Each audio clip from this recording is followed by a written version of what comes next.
Assalamualaikum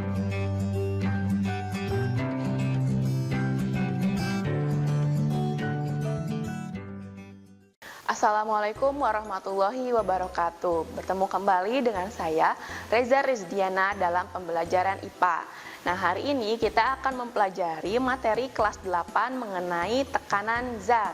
Nah, apa itu tekanan? Tekanan adalah satuan fisika yang menyatakan gaya per satuan luas. Nah, tekanan zat dapat terjadi pada zat padat, zat cair, maupun pada zat gas. Nah, yang pertama tekanan pada zat padat. Nah, tekanan pada zat padat dinyatakan dengan penyebaran gaya. Jika ada gaya pada suatu daerah, maka dapat dihitung bahwa tekanannya adalah gaya per satuan luas, atau ditulis dalam rumus tekanan atau dilambangkan dengan PA sama dengan gaya per luas. Nah, contoh soal. Misalnya ada suatu pondasi balok beton pada bangunan seperti pada gambar dengan diketahui bahwa gayanya W sama dengan 2000 Newton dan luasnya A sama dengan 80 cm dikali 1 meter. Nah, ditanyakan besarnya tekanan pada balok tersebut. Nah, dapat dihitung dengan rumus P sama dengan W per A, di mana P sama dengan 2000 per 80 cm kali 1 meter. Nah, dirubah dulu 80 cm-nya ke satuan meter. Jadi 2000 dibagi 0,8 meter. Maka hasilnya adalah P sama dengan 2500 Newton per meter persegi.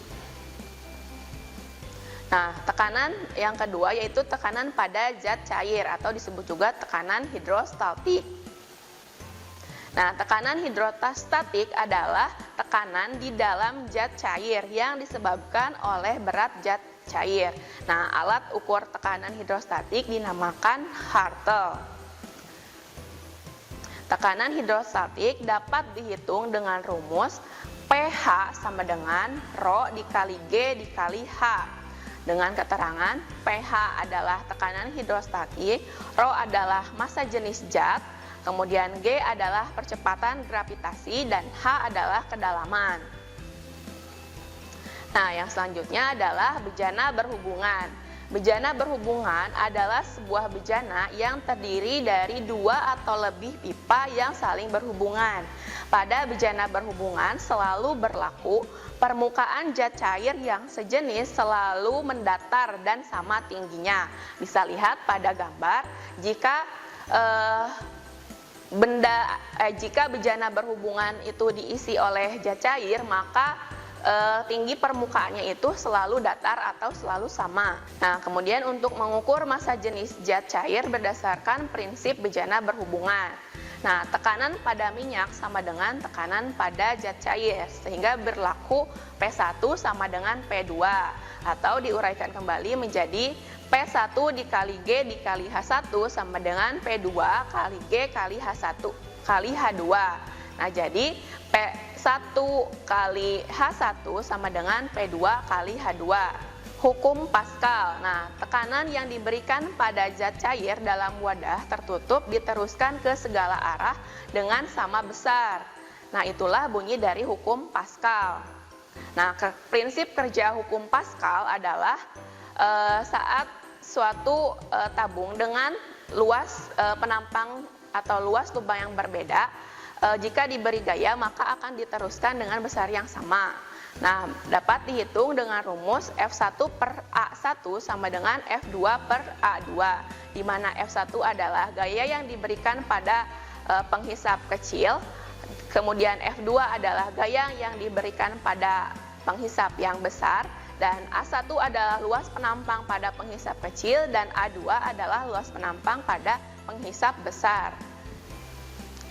Kemudian contoh penerapan hukum Pascal dalam kehidupan sehari-hari, misalnya ada pada dongkrak hidrolik, kemudian ada pada mesin hidrolik pengangkat mobil, serta rem hidrolik. Nah, permukaan zat cair tak sejenis dalam bejana berhubungan tetap mendatar, tetapi tidak sama tinggi. Misalnya saat kita memasukkan air dan minyak pada bejana berhubungan. Nah, air dan minyak itu tidak sejenis sehingga tidak memiliki tinggi yang sama. Nah, dapat dihitung dengan rumus Rho 2 dikali H2 sama dengan Rho 1 dikali H1. Nah, kemudian hukum Archimedes. Nah, gaya ke atas yang dialami oleh benda di suatu disebut gaya apung. Gaya apung sama dengan berat benda dikurangi dengan berat benda di dalam air. Sehingga dapat ditulis dengan rumus Fa sama dengan Wu dikurangi Wa.